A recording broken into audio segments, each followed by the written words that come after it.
आशा करती हूँ कि आप मेरे बूट कैंप का आनंद ले रहे हैं। आपको यह निश्चित करना चाहिए कि आप समाप्ति करें, वो सब प्राप्त करें जो परमेश्वर आपको देना चाहते हैं। हम बुनियाद की ओर लौट रहे हैं। ये शिक्षा सभी के लिए है। मैं नहीं चाहती कि आप इससे वंचित रहे, सो कृपया देखते रहें। देखिए, मुझे पता है कि इजरायलियों को दिल की समस्या थी। उनके दिलों में कूड़ा करकट भरा था। उनके दिल अभिमानी थे, उनके दिल अक्खड़ थे, उनके दिल अधीर थे। वे आसानी से निराश होते थे, वे बहुत बर्दाश्त नहीं कर सकते थे और इसलिए उन्हें जंगल में कई बार चक्कर काटने पड़े,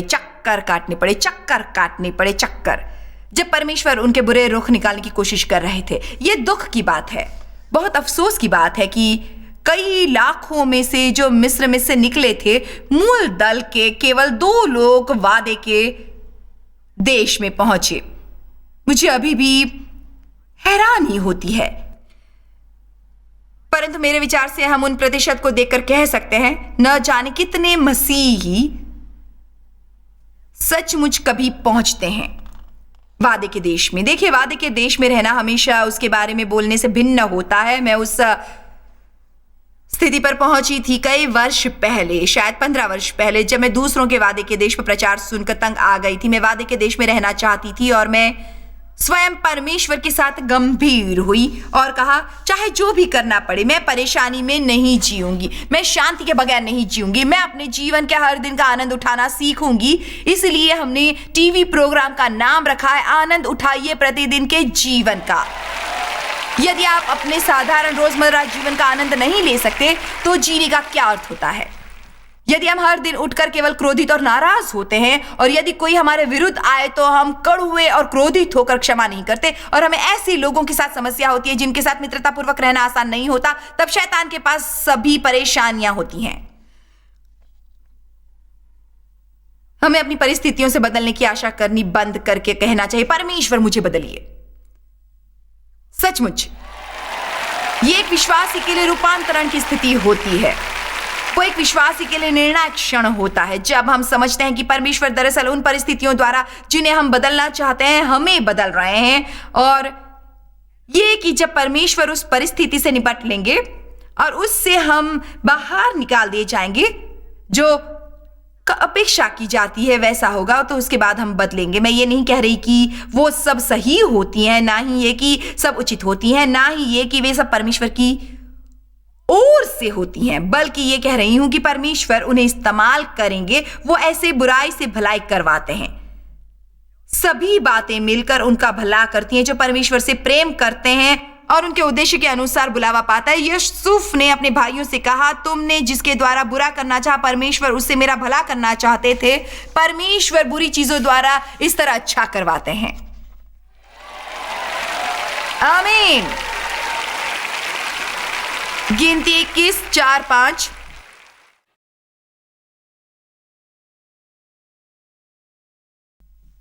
फिर उन्होंने अर्थात इजराइलियों ने, जब वे जंगल में थे, होर पहाड़ से कूच करके लाल समुद्र का मार्ग लिया कि एदोम देश से बाहर घूम कर जाएं, और लोगों का मन मान के कारण बहुत व्याकुल, हताश और निराश हो गया।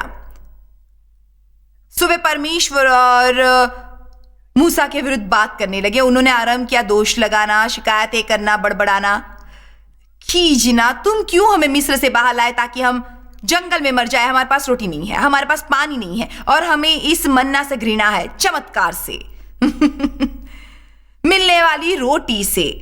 हमें इस बात से घृणा है कि आप आकाश से उसकी वर्षा कर रहे हैं हर दिन।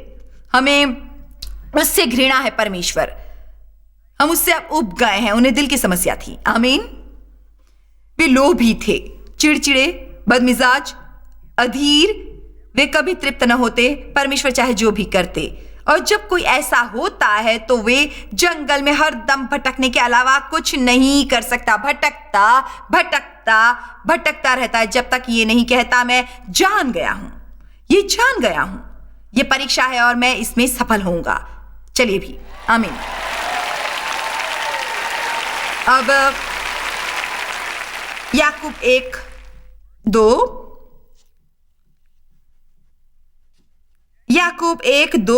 हे मेरे भाइयों, जब तुम नाना प्रकार की परीक्षाओं और प्रलोभनों में पड़ो तो इसको पूरे आनंद की बात समझो। बहुत कम लोग ऐसे होते हैं। ये जानकर कि तुम्हारे विश्वास से परखे जाने से धीरज उत्पन्न होता है। सब लोग कहिए उत्पन्न होता है। सहनशीलता और स्थिरता उत्पन्न होती है। देखिए, आखिरकार वे होता है परंतु उसमें समय लगता है। जब मसीह को स्वीकारने पर आपका नया जन्म होता है, आत्मा के सभी फल आपके आत्मा में लगाए जाते हैं, एक बीज की तरह। परमेश्वर अपने वचन द्वारा उस बीज को सींचना चाहते हैं। उसके बाद वो चीजें बढ़कर विशाल फलदार वृक्ष बनती हैं और दिखती हैं आपके जीवन में। सो परमेश्वर हमारे साथ काम करते हैं ताकि वो सामने आए जो उन्होंने हम में डाला होता है। परंतु एक समस्या होती है, हमारे बीज में कई चीजें भरी होती हैं जो आड़े आती हैं। आप एक आत्मा है, आपका एक जीव है, आप एक शरीर में रहते हैं। आपका शरीर आपके व्यक्तित्व का सबसे गहरा हिस्सा है और आपकी आत्मा में जो है उसे आपके शरीर से बाहर निकलकर जहां वो दुनिया का भला कर सके, उसे आपके जीव द्वारा आना पड़ता है। मैं अब ये कह सकती हूं कि मैं काफी धैर्यवान मनुष्य हूं, परंतु पहले मैं नहीं थी। सो मुझे जब कोई कष्ट होता और मैंने पढ़ा कि उसे आनंद की बात जानूं और मुझे उससे घृणा थी। मैं सोचती, कौन अपने होशो हवास में कष्ट होने पर प्रसन्न रह सकता है? क्यों मुझे सहन नहीं थी कि वे मेरे लिए क्या करते थे। मुझे समझ नहीं थी कि वे कष्ट मुझ में से कूड़ा करकट बाहर ला रहे थे जिन्हें देखने की मुझे जरूरत थी, क्योंकि मैं अपने को आवश्यकता से ऊंचा समझती थी। देखिए, हम सोचते हैं क्योंकि हमने बाइबल में वो पढ़ा और रेखांकित किया है तो हम समझ गए हैं परंतु हम तब तक नहीं समझते जब तक उसे परखा नहीं जाता और हम उन परीक्षाओं में से सफल नहीं होते और हमारा एक पवित्र रुख नहीं होता, एक स्थिर पवित्र रुख, चाहे हमारे जीवन में जो भी हो रहा हो। हमें 25 वर्षों तक ये संदेश सप्ताह में एक बार सुनना चाहिए। और मैं आपको अभी बताती हूं कि मुझे आप पर सचमुच रहम आता है, क्योंकि मुझे पता है कि अब आप यहां आए हैं तो आपको अवश्य परखा जाएगा।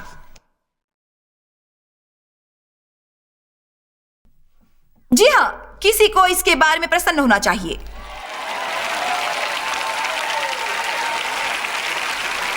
देखिए, देव को यह परेशान नहीं करता क्योंकि वे पहले ही जानते थे कि वे परीक्षा में सफल होंगे। इसका यह मतलब नहीं कि वे इसे परेशान नहीं करता, जो ये समझता है और जानता है कि उसे अभ्यास करना स्थिर रहने का, जब वो शैतान को असफल होता देख रहा होता है। आमीन। इसलिए मैंने एक नया नारा अपनाया है, मैं अभी भी यहां हूं। मैं अभी भी यहां हूं और अगले वर्ष भी रहूंगी, क्योंकि मैंने निर्णय कर लिया है कि मुझ में रहने वाला अति महान है और मुझे पता है कि शैतान ने मेरे विरुद्ध आना ही है और उसे मुझसे घृणा है, उसे मेरे काम से घृणा है। परंतु मुझे यह भी पता है कि वो मेरे परमेश्वर से अधिक शक्तिशाली नहीं है।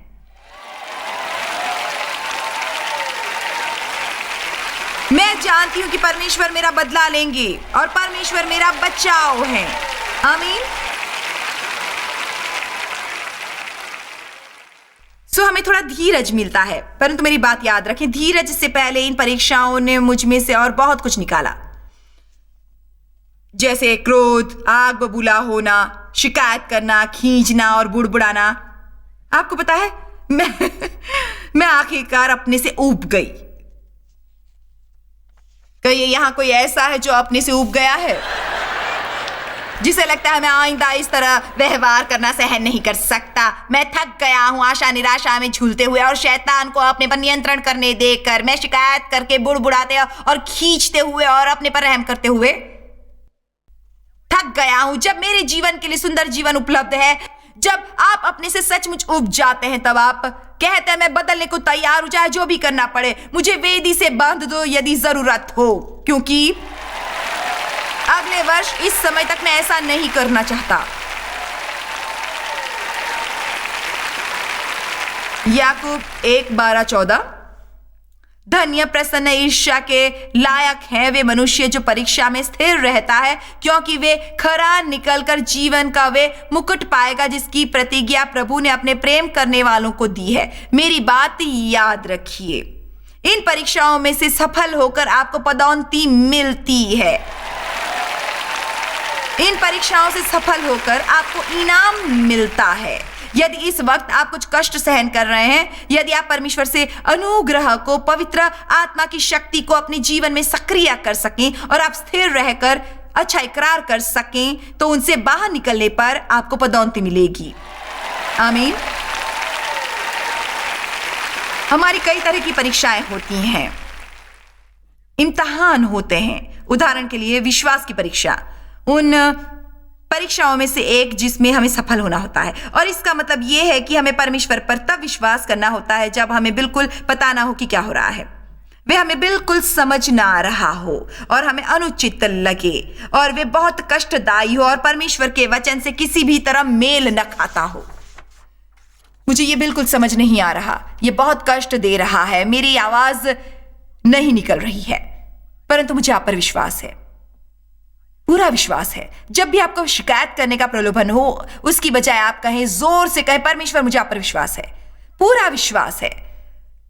आपका ऐसा करना शैतान के आर पार तलवार जाने जैसा है, क्योंकि वो चाहता है आप कहीं बैठकर कहें, मुझे समझ नहीं आता, ये सही नहीं लगता, मुझे इसका कारण समझ में नहीं आता, बिल्कुल समझ नहीं आता। आप अपने सभी मित्रों को फोन करते हैं, मुझे समझ नहीं आ रहा, आप अपना समय बर्बाद करते हैं।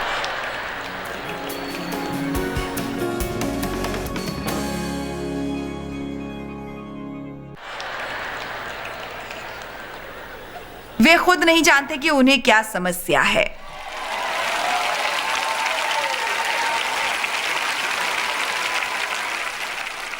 मैंने एक दिन एक उदाहरण देखा, कम विश्वास बनाम अधिक विश्वास का। मैं नहीं जानती कि आप नावों या नाव में कहीं जाने के बारे में कुछ जानते हैं, परंतु नाव जितनी छोटी होती है, लहरें हमें उतना अधिक प्रभावित करती हैं। यदि आप एक छोटी नाव में हो और नदी की लहरों में बहुत हलचल हो, आपकी वो सैर बहुत मुश्किल होती है, क्योंकि वो नाव केवल लौट कर आने पर आपको लगता है मानो आप मौत के मुंह से आए हैं। परंतु यदि आपके पास बड़ी नाव हो, तो जितनी बड़ी नाव होगी आप लहरों का उतना कम अनुभव करेंगे। परमेश्वर ने अभी मेरे दिल में कहा कि हमारा विश्वास जितना बड़ा होगा, हम जीवन की ठोकरों को उतना कम अनुभव करेंगे। मैं आपको पूर्ण सच बताऊंगी, क्योंकि चाहे मैं इन वर्षों में परिपक्व हुई हूं, पर ऐसा नहीं है कि मुझे अभी तरक्की नहीं करनी है। पर परमेश्वर का धन्यवाद कि मैं बढ़ रही हूं और अपनी तरक्की का जश्न मना रही हूं। आपको भी ऐसा करना चाहिए, क्योंकि यदि आप अपनी तरक्की का जश्न मनाएंगे तो वो आपकी अगले स्तर तक जाने में मदद करेगा। मेरा विश्वास इतने वर्षों में बढ़ रहा है और अभी भी बढ़ रहा है, और ऐसी बहुत चीजें हैं जो पहले मुझे परेशान करती, क्रोधित करती, मुझे भयभीत और चिंतित करती, परंतु अब मैं कहती हूं मैं इन्हें समझने की कोशिश नहीं करूंगी। दाऊद ने कहा वो उन बातों में नहीं पड़ता जो उसके लिए आश्चर्यजनक होती थी। मेरी बात याद रखें, यदि हम हर चीज को समझ सकते, हमें परमेश्वर की जरूरत न होती। वे जानते हैं जो हम नहीं जानते, वो सब कुछ जानते हैं, हमें बस उन पर विश्वास करना है। मुझे उन पर विश्वास है। मुझे एक बड़ी नाव की जरूरत है। परमेश्वर क्यों इजरायलियों को एक समय पर एक दिन के लिए मन्ना देते थे? वे उन्हें एक समय पर एक महीने के लिए क्यों नहीं देते थे? एक सप्ताह के लिए क्यों नहीं देते थे? इसमें यह अद्भुत संदेश है कि परमेश्वर अपने बंदों से इसी तरह से निपटते हैं। वे हमें एक समय पर एक दिन के लिए अनुग्रह और वस्तुएं देते हैं, और वे चाहते हैं हम उस दिन का आनंद लें और इसकी चिंता न करें कि अगले दिन की जरूरतें कैसे पूरी होंगी। आमीन। कई तरह की परीक्षाएं होती हैं। यहूदाह के चुंबन वाली परीक्षा जानते हैं? हा? क्या आपको किसी ऐसे ने धोखा दिया है जो आपको प्रिय और विश्वसनीय था? मैं मानती हूं कि यह उन परीक्षाओं में से एक है जो हम में से ज्यादातर को अपने जीवन में देनी होगी। मुझे विश्वास है कि मसीह कलीसिया में विशेष रूप से जो नेतृत्व करता होते हैं उन्हें आश्वस्त रहना चाहिए कि कभी न कभी कोई ऐसा जो उन्हें प्रिय और विश्वसनीय होगा उन्हें धोखा देगा। आपको कोई ऐसा विश्वसनीय व्यक्ति आपके राज बताएगा जिसकी आपने कल्पना न की होगी। कोई ऐसा आपकी पीठ पीछे आपको आंकेगा और आलोचना करेगा जिस पर आपने विश्वास किया होगा। मैं नकारात्मक बनने की कोशिश नहीं कर रही, बल्कि यह कहने की कोशिश कर रही हूं कि यीशु ने हमारे लिए कुछ चीजें सहन की थी, पर उन्होंने कुछ बातें हमें यह सिखाने के लिए सहन की थी कि उन्हें कैसे करना है। कुछ समझे आप? उदाहरण के लिए यीशु को ठुकराया गया। मुझे भी बहुत लोगों ने ठुकराया था जब मैंने परमेश्वर के अपने जीवन पर बुलावे को महसूस किया था। मैंने अपने मित्र गंवाए, बहुत से परिवार वालों के विरुद्ध हो गई। सबने सोचा कि मैं पागल हो गई हूं। समाज के लोग मुझे ठुकरा रहे थे। महिला प्रचार नहीं करती और इसलिए मुझे एक विरोधी पगली समझा जाता था। लोग मेरे साथ कोई संबंध नहीं रखना चाहते थे। मुझे न केवल लोगों ने ठुकराया बल्कि मेरे पिता ने भी ठुकराया था। ठुकराए जाने का दर्द बहुत ही घिनौना होता है। वे एक घिनौना दर्द होता है। शैतान लोगों को आगे बढ़ने से रोकने के लिए उसे इस्तेमाल करता है। अपने अतीत के बारे में सोचने पर मैंने देखा कि परमेश्वर जब भी मेरी तरक्की करवाने वाले होते थे मेरी सेवकाई के अगले स्तर पर, और हमें कभी पता नहीं होता था हम आखिर में कहां पहुंचेंगे। मैं घर पर 5 वर्षों तक बाइबल स्टडी करवाती रही। उसके बाद मैं एक गिरजे में काम करने गई और मेरी थोड़ी पदोन्नति हुई। कुछ समय बाद मुझे वहां पर पादरी बनाया गया। उसके बाद बहुत समय बाद परमेश्वर ने मुझे मेरी अपनी सेवकाई दी और मुझे बहुत समय तक अनुभव हुआ कि मेरी पदोन्नति नहीं हुई है। कई बार ऊपर उठने से पहले आपको नीचे जाना पड़ता है। उसके बाद परमेश्वर मुझे टीवी पर लाए। उसके बाद उन्होंने मुझे दैनिक टीवी पर आने दिया। वो परंतु उनमें से हर स्तर पर मैंने ठुकराए जाने के बड़े वार का अनुभव किया। अपने जीवन से जुड़े लोगों से, अपने परिवार से नहीं, परंतु अपने जीवन के उन लोगों से जो मुझे प्रिय थे, और मैं उनकी स्वीकृति और मंजूरी चाहती थी। मुझे सीखना पड़ा और आपको सीखना होगा कि चाहे हमें अच्छा लगेगा लोगों की प्रशंसा और साथ पाना, हम उनके बगैर जी सकते हैं। आमीन। इतना ही नहीं, बाइबल के अनुसार कि वो आधारशिला जिसे निर्माताओं ने ठुकराया था, और ये यीशु की बात हो रही है, वे अब मुख्य आधारशिला बन गए हैं। उन्होंने यीशु को ठुकराया और अब वे परमेश्वर के दाहिनी ओर बैठकर धरती और आकाश पर राज कर रहे हैं। आपको शायद ठुकराया जाए, परंतु परमेश्वर आपको मुख्य आधारशिला बना सकते हैं यदि आप उन पर दृष्टि रखेंगे। उन्होंने चेलों से कहा जब वे प्रचार करने गए, उन्होंने कहा यदि तुम किसी नगर में जाओ और वे तुम्हें ठुकरा दे, ये सुनिए उन्होंने क्या करने को कहा था, अपने पैरों की धूल झाड़ दो और अगले नगर की ओर जाओ। इसलिए हमें इसके बारे में अधिक सीखने की जरूरत है। आमीन। आपको इन परीक्षाओं में सफल होना होगा। आपको उन अवस्था में पहुंचना होगा जहां यदि कोई आपको आंखें आपकी आलोचना करे और ठुकराए, आपको दावत पर न्योता न दे, आपको भोजन पर न बुलाए, और दफ्तर में केवल आप ही हो जो परमेश्वर के लिए सही करने की कोशिश कर रहे हो, सब आपसे दूर रहते हो, मानो आपको छूत की बीमारी हो, आपको कहना चाहिए कोई बात नहीं, मेरे पास आप है परमेश्वर, और मुझे पता है मेरा दिन आएगा यदि मैं स्थिर रहूंगा और ऐसा कुछ पाने के लिए समझौता नहीं करूंगा जो दुनिया दे सकती है। मेरा दिन जरूर आएगा। उसे झाड़ दो और आगे बढ़ो। यहूदा के चुंबन वाली परीक्षा मुझे यह सबसे कठिन लगती है। मैं क्यों इसे यहूदा के चुंबन वाली परीक्षा कहती हूं? क्योंकि यीशु ने यह परीक्षा पास की थी। यदि आप वो वचन पढ़ेंगे जिसमें यहूदा के व्यवहार का जिक्र है, आपकी उसका गला घोटने की इच्छा होगी। उसने यीशु को अन्य सब चीजें छोड़कर चुंबन से धोखा दिया। जब वे बैठे आखिरी भोजन के लिए और यीशु ने कहा कोई मुझे धोखा देने वाला है, यहूदा ने कहा परंतु प्रभु वो मैं नहीं हूंगा। ढोंगी कहीं के, झूठे ढोंगी कहीं के। उसने पहले ही सौदा कर लिया था फरीसियों के साथ यीशु को धोखा देने का। वो लोभी था। परंतु पता है यीशु उस परीक्षा में सफल हुए। मैं कैसे जानती हूँ कि वे सफल हुए? उन्होंने परमेश्वर की योजना पूरी की, उन्होंने अपनी दौड़ पूरी की, वे क्रूस पर गए और क्योंकि उन्होंने अस्वीकृति को अपने को रोकने नहीं दिया, उन्होंने गलतफहमी को अपने को रोकने नहीं दिया, उन्होंने यहूदा के चुंबन को अपने को रोकने नहीं दिया, सो हम आज यहाँ हैं। और यदि आप शैतान को अपने को रोकने नहीं देंगे, भविष्य में भी कोई परमेश्वर की स्तुति करेगा आपकी गवाही और साक्षी के कारण। आमीन।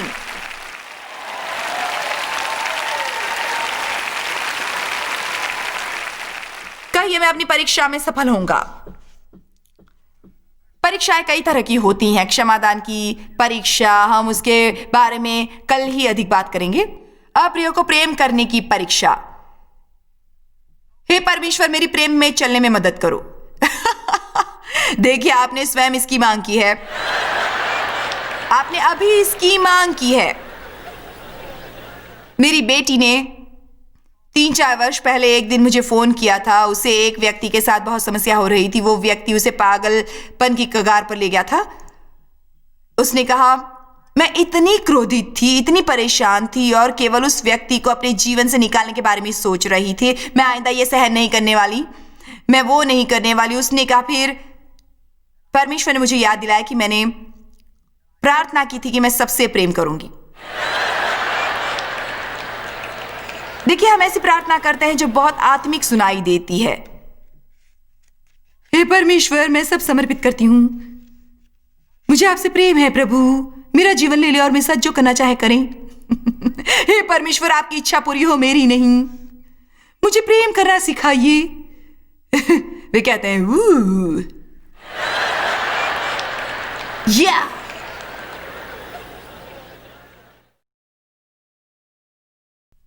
हम सभी के जीवन में ऐसे लोग हैं जिनका हम गला घोटना चाहेंगे, और जैसे ही वे चले जाते हैं, आपके पड़ोस में कोई और आता है जो उनसे भी बदतर होता है। आमीन। एक और परीक्षा है, समय की परीक्षा। परमेश्वर को बहुत समय लगता है कुछ काम पूरा करने के लिए। क्यों परमेश्वर, क्यों? कब परमेश्वर, कब? आपको इसके लिए सिंहासन से उतरना भी नहीं पड़ेगा, केवल मेरी दिशा में देखिए, एक छोटा सा चमत्कार कीजिए, कृपया कीजिए। परमेश्वर, आप मुझसे ये क्यों सहन करवा रहे हैं? ये एक परीक्षा है। ये एक परीक्षा है, परीक्षा है, परीक्षा है, परीक्षा है, क्योंकि हमें यह सुनना अच्छा लगता है। हे यहोवा, मेरे दिन तेरे साथ में हैं। Come on. जी हाँ परमेश्वर, मेरे दिन तेरे हाथ में हैं। भजन संहिता 31, 14 और 15। निरुत्साहित होने की परीक्षा,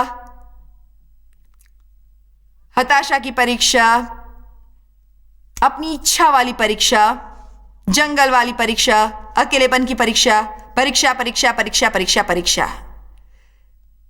परंतु जैसे मैंने पहले कहा था, आपके लिए एक बात महत्वपूर्ण है और मैं चाहती हूं कि आप इसे याद रखें। आज शायद पार्किंग में से निकलते वक्त आपको परीक्षा देनी होगी। कोई ऐसा आपके ऊपर गाड़ी चढ़ाने की कोशिश करेगा जिसकी गाड़ी पर ढेरों बम्पर स्टिकर्स लगे होंगे और आप कह नहीं सकते, पर प्रेम चाल को क्या हुआ? आमीन।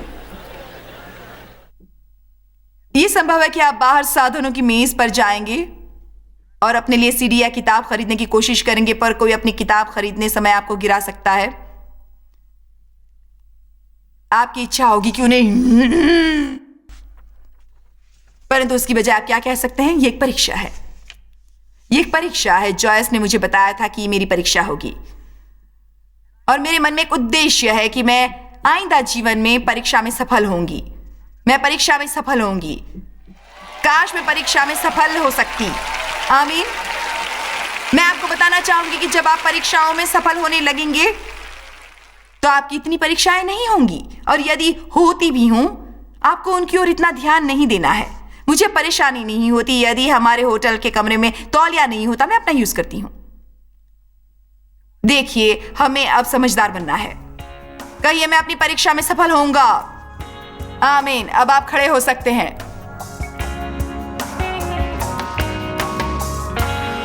पता है, परमेश्वर हमें जिस भी परीक्षा और कष्ट में से गुजरने देते हैं उसके द्वारा हमारा अच्छा होता है, विशेष रूप से यदि हम सही रुख रखें, और उसका उद्देश्य हमारा उनमें विश्वास बढ़ाना होता है। परमेश्वर इन चीजों को इस्तेमाल करते हैं हमें सुधारने के लिए।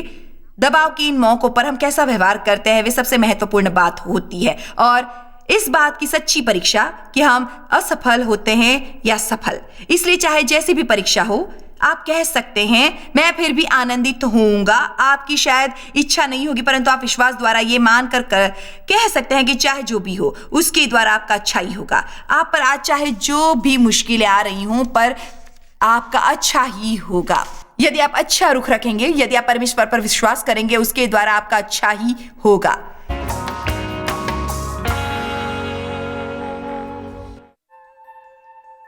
जॉय स्माइल मिनिस्ट्रीज में आप हमारे लिए कितने अहम हैं, इसका आपको अंदाजा नहीं। हम आपके आभारी हैं और हम धन्यवाद करते हैं अपने सब मित्रों और सहयोगियों का कि उन्होंने इस विश्वव्यापी सेवकाई को संभव बनाया। मिलकर हम भूखों को खिला रहे हैं, गरीबों को पहना रहे हैं और कई देशों में सुसमाचार पहुंचा रहे हैं। कृपया हमसे संपर्क करें या विजिट करें jmmindia.org पर। आज ही अपनी प्रार्थना के अनुरोध बताने के लिए, हमारे साधनों के बारे में और जानकारी और जॉयस की सभाओं का शेड्यूल जानने के लिए, और हमारे सहयोगी बन जाएं दुनिया भर में मसीह का प्रेम बांटने के लिए।